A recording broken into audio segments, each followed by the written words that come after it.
जय श्री कृष्णा सा। आप सभी का आपके अपने चैनल आरजे भक्ति जोन पर स्वागत है।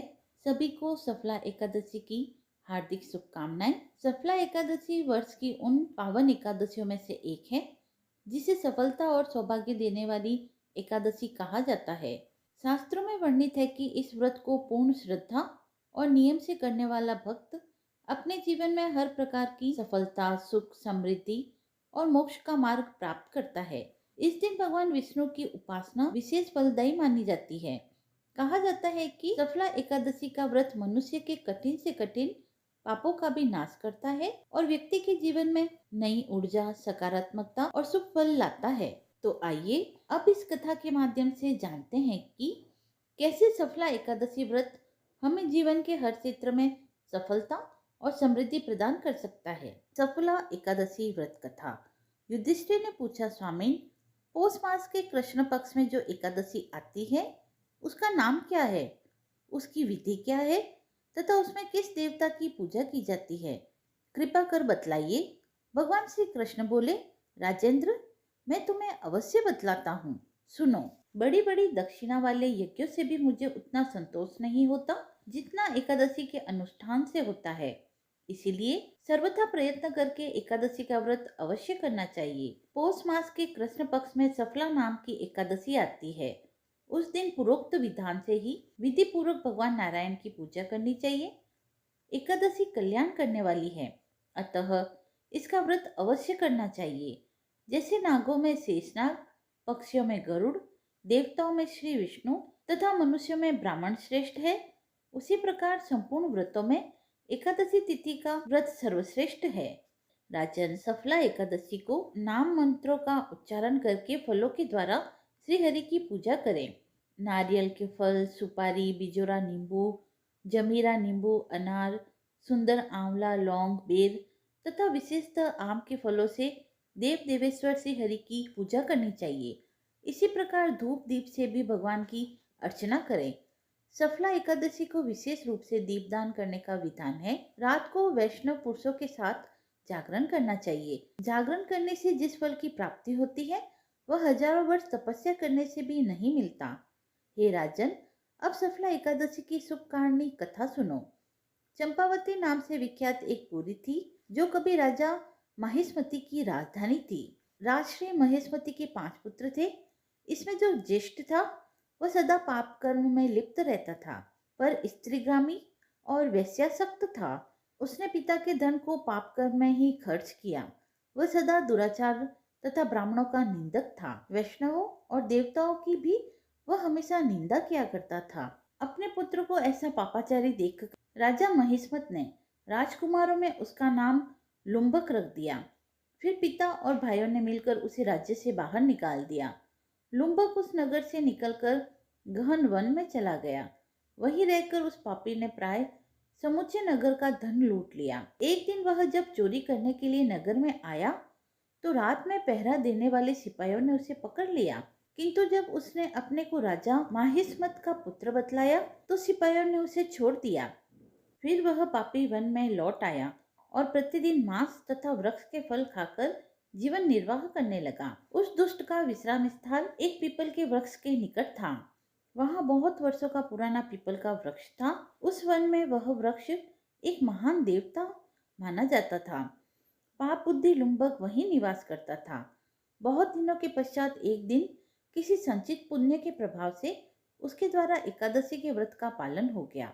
पौष मास में कृष्ण पक्ष की 10वीं के दिन पापिष्ट लुम्बक ने वृक्षों के फल खाए और वस्त्रहीन होने के कारण रात भर जाड़े का कष्ट भोगा। उस समय न तो उसे नींद आई और न आराम मिला। वह निष्प्राण सा हो रहा था। सूर्योदय होने पर भी उस पापी को होश नहीं आया। सफला एकादशी के दिन भी लुम्बक बेहोश पड़ा रहा। दोपहर होने पर उसे चेतना हुई।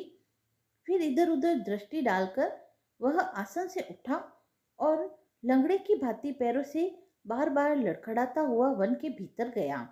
वह भूख से दुर्बल और पीड़ित हो रहा था।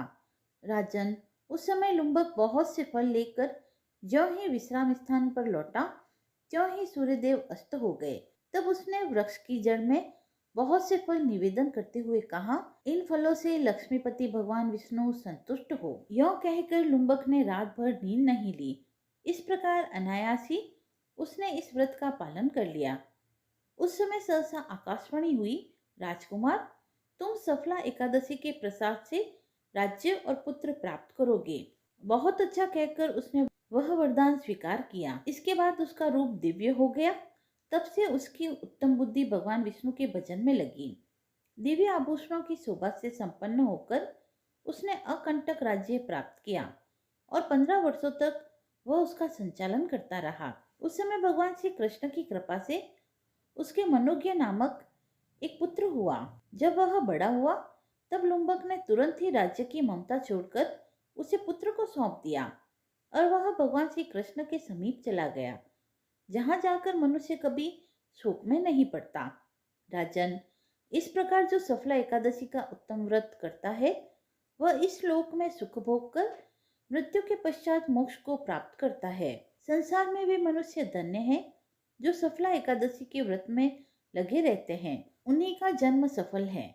महाराज, इसकी महिमा को पढ़ने, सुनने तथा उसके अनुसार आचरण करने से मनुष्य को राजसूय यज्ञ का फल प्राप्त होता है। कथा समाप्त हुई। आइए अब सुनते हैं तुलसी जी की कथा। एक बुढ़िया थी, वह हमेशा तुलसी माता को सींचती थी और कहती थी, हे तुलसी माता, सत की दाता, मैं तेरा बिरला सींचती हूँ, मुझे बहू दे, पीताम्बर की धोती दे, मीठा मीठा ग्रास दे, वैकुंठा में वास दे, चटक की चाल दे, पटक की मौत दे, चंदन का काट दे, रानी सा राज दे, दाल भात का भोजन दे, 11 की मौत दे, श्री कृष्ण जी का कंधा दे। तब तुलसी माता यह सुनकर सूखने लगी। तो भगवान पूछा कि हे तुलसी, तुम सूख क्यों रही हो? तुलसी माता ने कहा कि एक बुढ़िया है जो रोज आती है और यही बात कहती है कि श्री कृष्ण जी का कंधा दे। मैं सब बात तो उसकी पूरी कर सकती हूँ, लेकिन कृष्ण का कंधा कहाँ से लाऊंगी? तो भगवान बोले, जब वो मरेगी तो मैं अपने आप उसे कंधा दे आऊंगा, तो बुढ़िया माई से कह देना। जब बुढ़िया माई की मृत्यु हुई सब लोग आ गए। जब माई को ले जाने का समय हुआ तो वह किसी से नहीं उठी। तब भगवान एक 12 वर्ष के बालक का रूप धारण कर कर आए। बालक ने कहा, यहाँ क्या हुआ है? तो सभी लोग कहने लगे, एक बुढ़िया माई है जिसकी मृत्यु हो गई है, पर वह किसी से उठ नहीं रही है। पता नहीं उसने कितने पाप कर्म किए हैं। तो बालक ने कहा, मैं इसके कान में एक बात कहूँ तो शायद बुढ़िया माँ उठ जाएगी। तो सभी ने कहा, ठीक है, कह दो। बालक ने कान में जाकर कहा, बुढ़िया माई, मन की निकाल ले, पीताम्बर की धोती ले, मीठा मीठा ग्रास ले, वैकुंठ का वास ले, चटक की चाल ले, पटक की मौत ले, श्री कृष्ण जी का कंधा ले। यह सुनकर बुढ़िया माई हल्की हो गई। भगवान ने कंधा दिया और बुढ़िया माई को मुक्ति मिल गई। हे तुलसी माता, जैसे बुढ़िया माई को मुक्ति दी वैसे ही सभी को देना। एक कन्या थी, जब वह थोड़ी बड़ी हुई और उसको समझ में आने लगा, तब से ही वह तुलसी माता जी की पूजन करती थी। उसके प्रतिदिन का नियम था कि तुलसी माता जी का पूजन करने के बाद ही वह खाना खाती थी।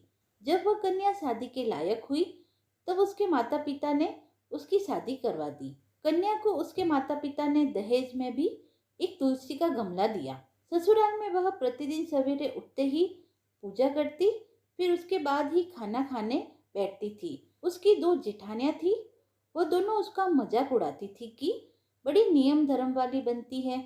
उन दोनों को उससे बहुत ईर्ष्या होती थी, इसीलिए वो दोनों तुलसा जी का गमला एक दिन छुपा देती है। वह कन्या बड़ी मुश्किल से गमला ढूंढ कर लाती है, अच्छे से पूजा करती है और फिर खाना खाती है। वह रोज गमला ढूंढ कर ले आती थी।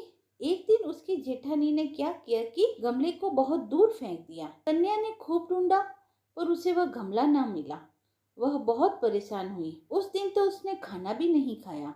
उसका नियम जो था कि वह तुलसा जी की पूजा करने के बाद ही खाना खाती थी। उस कन्या की सच्ची भक्ति को देखकर तुलसी माता उससे बहुत प्रसन्न हुई और उसके कमरे में तुलसी माता का गमला प्रकट हो गया। अगले दिन सुबह जब वह उठी तो क्या देखती है कि उसके खाट के चारों कोनों पर तुलसी माता का गमला आ गया है। यह देखकर वह बहुत प्रसन्न होती है कि अब मेरी तुलसी माता को कोई चुरा नहीं सकेगा। पूजन करने के लिए भी कहीं और जाना नहीं पड़ेगा और कोई भी तुलसी माता को फेंक भी नहीं सकेगा। वह तो जल्दी से उठकर स्नान करती है और तुलसी माता की पूजन कर लेती है।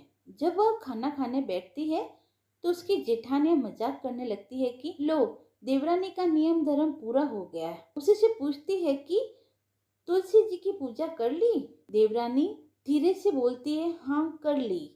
जेठानियां बोलती है, कहाँ से कर ली पूजा? गमला तो फेंक दिया था।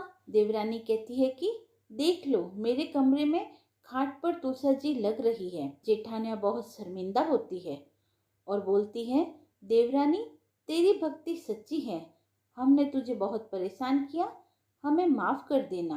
देवरानी उन्हें माफ कर देती है। हम भी तुलसी माता से यही प्रार्थना करते हैं कि हे तुलसी माता, जैसी कृपा आपने उस देवरानी पर करी वैसे ही कृपा हम पर भी बनाए रखना। यदि आपको यह पसंद आई हो तो आप वीडियो को लाइक करें, चैनल को सब्सक्राइब करें, कमेंट बॉक्स में जय श्री हरि लिखकर अपनी भक्ति को व्यक्त करें और ऐसी ही धार्मिक कथाओं व व्रत महात्म्य को सुनने के लिए जुड़े रहें आरजे भक्ति जोन के साथ। धन्यवाद।